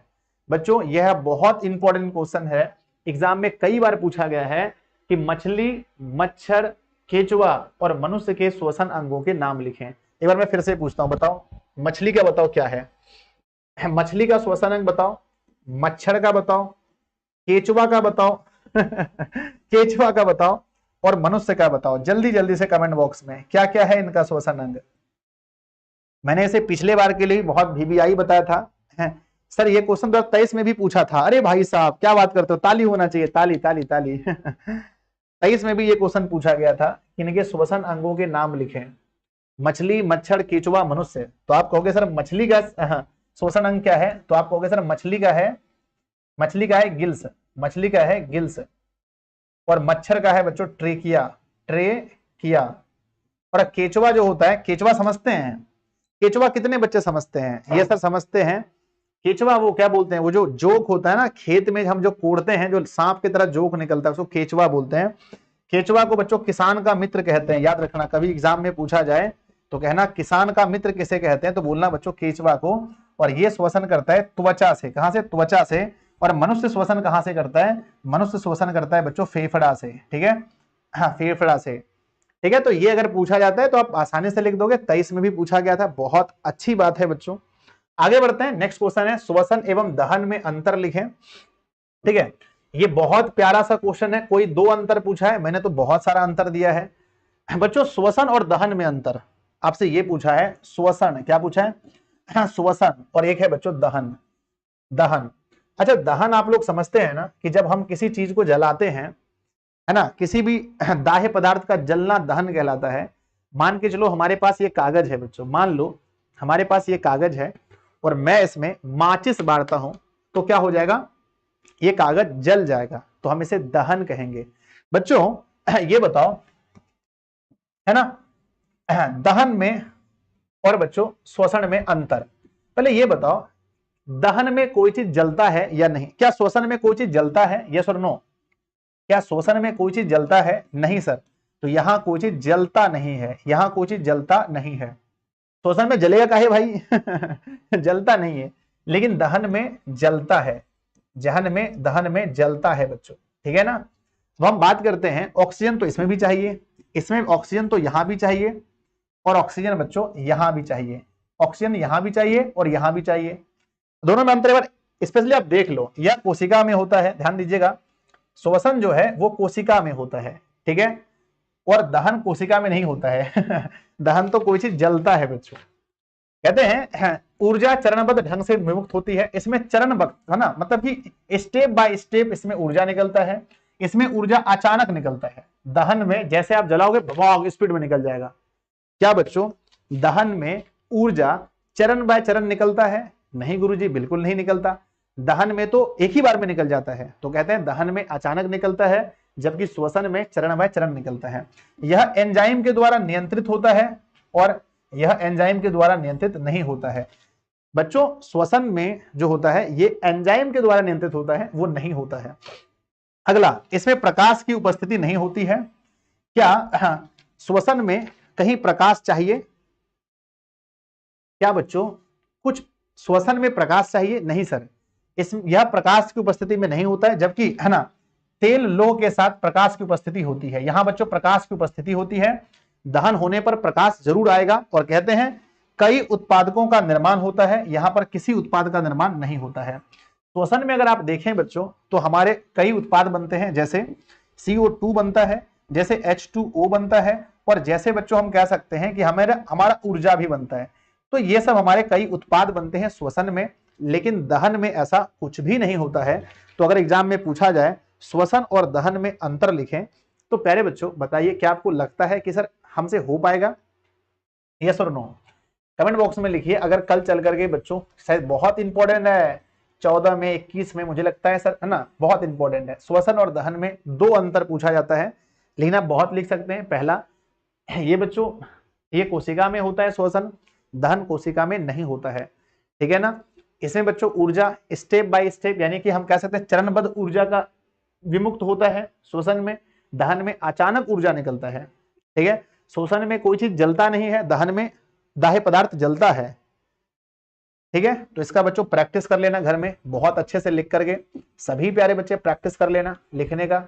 यस गुरुजी, यस यस यस। आगे बढ़ते हैं, अगला हमारा क्वेश्चन आता है किण्वन क्या है, इसका समीकरण लिखें। बहुत बार पूछा गया समीकरण कहां गया भैया, किण्वन का नहीं लिखे हैं। चलो किण्वन क्या है बच्चों, देखो किण्वन क्या है, ये पूछा गया, बहुत प्यारा क्वेश्चन है। कहते हैं कुछ जीवों में, जैसे कुछ बैक्टीरिया हैं और ईस्ट हैं, में श्वसन की क्रिया ऑक्सीजन की अनुपस्थिति में होता है। बताओ बच्चों, कुछ ऐसे जीव हैं जो ऑक्सीजन की अनुपस्थिति में भी श्वसन करते हैं, यानी ऑक्सीजन नहीं रहने पर भी श्वसन कर लेते हैं। तो कहते हैं कुछ जीवों में, जैसे बैक्टीरिया और ईस्ट में, श्वसन की क्रिया ऑक्सीजन की अनुपस्थिति में होता है। श्वसन में एल्कोहल का निर्माण होता है। इस क्रिया को किण्वन, या एल्कोहल नहीं होगा बच्चों, इथेनॉल होगा, माफ करना, है ना। श्वसन में इथेनॉल, इथेनॉल, इथेनॉल होगा, माफ करना बच्चों, है ना। कहते हैं श्वसन में इथेनॉल का निर्माण होता है। इस क्रिया को किण्वन या फर्मेंटेशन भी कहते हैं, फर्मेंटेशन भी कहते हैं। यह है बच्चों किण्वन के बारे में। श्वसन में ग्लूकोज के अणु, श्वसन में ग्लूकोज के अणु, कार्बन डाइऑक्साइड, इथेनॉल, एल्कोहल, है ना। अच्छा, दोनों एक साथ है, इथेनॉल एल्कोहल, एवं ऊर्जा में विघटित होता है। एक अणु ग्लूकोज ऑक्सीकृत होकर सिर्फ 2 अणु एटीपी विमुक्त करते हैं। ठीक है, ये सब नहीं भी लिखेंगे आप, तो यहां तक अगर आप लिखते हैं तो भी आपका 100% नंबर मिलेगा बच्चों। किण्वन के बारे में क्या लिखना है कि कुछ जीवों में, जैसे बैक्टीरिया तथा ईस्ट में, श्वसन की क्रिया ऑक्सीजन की अनुपस्थिति में होती है और इसमें इथेनॉल का निर्माण होता है। इस क्रिया को किण्वन कहते हैं, इस क्रिया को किण्वन कहते हैं। क्या लगता है आपको कि बच्चों हम इसका प्रैक्टिस कर सकते हैं? क्या आपको लगता है कि हम इसको बना सकते हैं? Yes sir. लेकिन बच्चों इसका समीकरण पूछा गया है, यहां पर समीकरण नहीं है, तो सॉरी, जब हम आपको नोट्स देंगे तो हम समीकरण उसमें लिख देंगे। ठीक है, नोट्स में समीकरण आपको लिख देंगे। चलिए, ये था बच्चों किण्वन का। सर विदाउट एयर कैसे होता है? बहुत सारे जीवों में ऐसा होता है बच्चों कि बिना वायु के भी उसमें श्वसन की क्रिया होती है। ठीक है, चलिए आगे बढ़ते हैं। कहते हैं बच्चों कि वायवीय और अवायवीय शोषण में अंतर, कुछ जीवों के नाम जिसमें अवायवीय शोषण होता हो। ये बहुत इंपॉर्टेंट है, पूछा है बच्चों कि वायवीय और अवायवीय शोषण में अंतर लिखें, जो आपको पहले से ही पता है। ठीक है, जो आपको पहले से ही पता है। सर अपने शब्दों में आंसर दीजिए। अच्छा, अपने शब्दों में दे दें। चलिए, तो बच्चों कहते हैं वायवीय और अवायवीय शोषण में अंतर। तो बच्चों आपको पता है कि यह ऑक्सीजन की उपस्थिति में होता है वायवीय शोषण, ये अनुपस्थिति में होता है। यह बच्चों माइटोकॉन्ड्रिया में होता है वायवीय शोषण, ये बच्चों कोशिका द्रव में होता है। कहते हैं इसका, है ना, इसमें अंतो उत्पाद यानी अंतिम उत्पाद के रूप में CO2 और जल बनता है। इसमें अंतिम उत्पाद के रूप में इथेनॉल एवं लैक्टिक अम्ल बनता है उस पार में। कहते हैं बच्चों कि इसमें 38 ATP अणु ऊर्जा बनता है, इसमें 2 अणु ऊर्जा बनता है। कहते हैं बच्चों इसमें ऊर्जा की मात्रा अत्यधिक होती है, इसमें ऊर्जा की मात्रा कम होती है। यही है बच्चों दोनों में अंतर। अगर आपको लगता है कि सर हम दोनों, है ना, हम दोनों लिख देंगे आराम से, तो मुझे बताइए। Yes sir, yes sir, yes sir, आराम से लिख देंगे, कोई दिक्कत नहीं है। जीवों के नाम जिसमें अवायवीय शोषण होता है, बहुत सारा फीता कृमि है, जो कृमि होता है, जो गोल कृमि है, बैक्टीरिया है और ईस्ट है। बच्चों बताओ, एक दो जीवों के नाम बताइए जिसमें अवायवीय शोषण होता हो। अवायवीय शोषण वाले, अवायवीय शोषण वाले एक दो जीवों के नाम बताएं जल्दी से। अवायवीय शोषण वाले एक दो जीवों के नाम बताएं। तो आपने कहा सर अवायवीय शोषण वाले एक दो जीव कौन कौन से हैं? पहला तो हमारा जीव हो गया, है ना, बैक्टीरिया, जो भी बैक्टीरिया है जिसको हम देख नहीं सकते, बैक्टीरिया। दूसरा आपने बोला सर कि अवायवीय शोषण होता है ईस्ट में, किसमें होता है? ईस्ट में। और तीसरा बच्चों फीता कृमि, फीता कृमि और बच्चों गोल कृमि, कृमि में होता है, जो पेट में होता है, कृमि में। ठीक है, तो ये सभी चीज हैं जिसमें अवायवीय शोषण होता है बच्चों, याद रखना। ठीक है, चलो आगे बढ़ते हैं। नेक्स्ट हमारा क्वेश्चन है कि श्वसन और श्वासोच्छ्वास में क्या अंतर है। तो मैंने आपको बता दिया कि श्वास लेना और श्वास छोड़ना, ये दोनों को मिलाकर हम कहते हैं बच्चों श्वासोच्छ्वास। और श्वसन की परिभाषा तो हमने आपको बता दिया कि श्वसन एक ऐसी प्रक्रिया है जिसमें वातावरण से ऑक्सीजन गैस को ग्रहण कर शरीर के प्रत्येक कोशिका तक पहुंचाया जाता है, जहां ऑक्सीजन ग्लूकोज को ऑक्सीकृत कर कार्बन डाइऑक्साइड जल तथा ऊर्जा का निर्माण करता है। तो इस प्रक्रिया को हम श्वसन कहते हैं। तो बच्चों, क्या आप श्वसन और श्वासोच्छ्वास में अंतर लिख देंगे? तो एक बार मुझे यस बताएं कि हाँ सर हम लिख देंगे श्वसन और श्वासोच्छ्वास में अंतर। सर अपने से लिख दीजिए, ठीक है। हमारा जो नोट्स का आंसर होगा उसमें मैं खुद से लिखूंगा, ठीक है बच्चों, जल्दी बताओ। गुरुजी फैक्ट नहीं करवाते हैं क्या? बच्चों फैक्ट करवाना चाहिए। सर फैक्ट नहीं करवाते हैं, फैक्ट, अच्छा फैक्ट भी कराना है, ठीक है बच्चों, फैक्ट्स करवा देंगे। नेक्स्ट क्लास से बच्चों हम फैक्ट पर ध्यान देंगे, अगली क्लास में हम फैक्ट भी करवाएंगे। हो जाएगा? तो मुझे बताओ। यस सर, श्वसन एवं श्वासोच्छ्वास में अंतर हम लिख देंगे। यस, बहुत बढ़िया बच्चों। अगला क्वेश्चन आता है कि ग्लूकोज के ऑक्सीकरण से विभिन्न जीवों में ऊर्जा प्राप्त के लिए मार्ग क्या है? ठीक है, मार्ग पूछा है। तो बच्चों ग्लूकोज के ऑक्सीकरण से विभिन्न जीवों में ऊर्जा प्राप्त करने के लिए विभिन्न मार्ग क्या है? तो कहते हैं बच्चों विभिन्न मार्ग यहां पर दर्शाया गया है, ये चीजें हैं, ठीक है। चलो खैर ज्यादा ये इंपॉर्टेंट नहीं है, तो फिलहाल मैं इसको छोड़ता हूं क्योंकि मैंने ये कॉन्सेप्ट आपको नहीं पढ़ाया है तो आपको दिक्कत होगा। अगला बच्चों, अत्यधिक व्यायाम के दौरान खिलाड़ी के शरीर में क्रैप मतलब वही जो हमने बताया था, क्रैप होने लगता है, यानी बच्चों उसको थकान महसूस होने लगता है। यहां एक खिलाड़ी है देखिए, और अत्यधिक व्यायाम करने के कारण से यहां पर इनको दर्द महसूस हो रहा है। इसका क्या रीजन है कि अत्यधिक व्यायाम के दौरान खिलाड़ी के शरीर में क्रैप होने लगता है? बस 1 मिनट में और पढ़ाऊंगा बच्चों। तो कहते हैं अत्यधिक व्यायाम के दौरान खिलाड़ी के शरीर में ऑक्सीजन तथा पानी का अभाव हो जाता है, जिससे पायरुवेट का विखंडन लैक्टिक अम्ल में हो जाता है। जैसा मैंने बताया था बच्चों, लैक्टिक अम्ल में हो जाता है, जिससे मांसपेशियों में दर्द की अनुभूति होती है तथा शरीर में क्रैप बनने लगता है, यानी गांठ बनने लगता है हमारे शरीर में। तो प्यारे बच्चों जल्दी से बताओ, क्या आप इस क्वेश्चन का सही उत्तर दे पाओगे? एग्जाम में पूछा जाए कि अत्यधिक व्यायाम के दौरान खिलाड़ी के शरीर में क्रैप होने लगता है, ऐसा क्यों होता है? तो आप कहेंगे सर अत्यधिक व्यायाम करने से हमारे शरीर में ऑक्सीजन और जल की मात्रा कम हो जाती है, जिसके कारण से पायरुवेट का जो विखंडन है, जो पायरुवेट है वो विघटन होकर लैक्टिक अम्ल में बदल जाता है, जिससे हमारे मांसपेशियों में दर्द की अनुभूति होती है। यस सर, लिख देंगे। कुछ क्वेश्चंस और भी होंगे मेरे ख्याल से यहां पर बच्चों, ठीक है। दीर्घ उत्तरीय प्रश्न है, दीर्घ उत्तरीय प्रश्न बच्चों याद रखना, सबसे इंपॉर्टेंट प्रश्न है दीर्घ उत्तरीय में, कि ये आपको बना लेना, बनाने के लिए अच्छे से सीख लेना है। आपको बहुत अच्छे से श्वसन अंग को बनाने के लिए सीख लेना है, ठीक है। दीर्घ उत्तरीय में बच्चों आपको श्वसन अंग बनाने के लिए जो फेफड़ा है इसका चित्र बनाने के लिए अच्छे से सीखना है। बस फेफड़ा का चित्र अच्छे से बनाने के लिए सीख लेना है, ठीक है। चलो, ऑक्सीशोषण और अनॉक्सीशोषण का मतलब एक ही होता है, जो मैंने बताया, वायवीय और अवायवीय। एक क्वेश्चन बहुत इंपॉर्टेंट है जो कि दीर्घ उत्तरीय में आता है बच्चों, वो है ऑक्सीशोषण। क्या है? ऑक्सीशोषण और अनॉक्सीशोषण में अंतर। अनॉक्सीशोषण में अंतर, शोषण में अंतर। कितने ऐसे बच्चे हैं जो इस क्वेश्चन को लिख पाएंगे? मुझे एक बार बता दीजिए कि सर ऑक्सीशोषण और अनॉक्सीशोषण में अंतर हम लिख देंगे, क्योंकि ये वही चीज है सर जिसको हम लोग बोल रहे थे वायवीय शोषण, और बोल रहे थे अवायवीय शोषण। वायवीय शोषण और अवायवीय शोषण हम इसको कह रहे थे। हम इसको बहुत आसानी से लिख देंगे बच्चों, जल्दी बताओ। हाँ सर, तो 2 चीजें हैं। गुरुजी आपने एक चीज उल्टा पढ़ा दिया है, सही में बच्चों ऐसा हुआ है क्या? एक बार और बच्चे ने मुझे बोला था, यार मिला लो तो देखो, ठीक है, मिला लेना बच्चों, ठीक है। कहते हैं मिला लेना इसको कि कहां से मिलाएं हम, कहीं पर तो जरूर बताए होंगे इसके बारे में।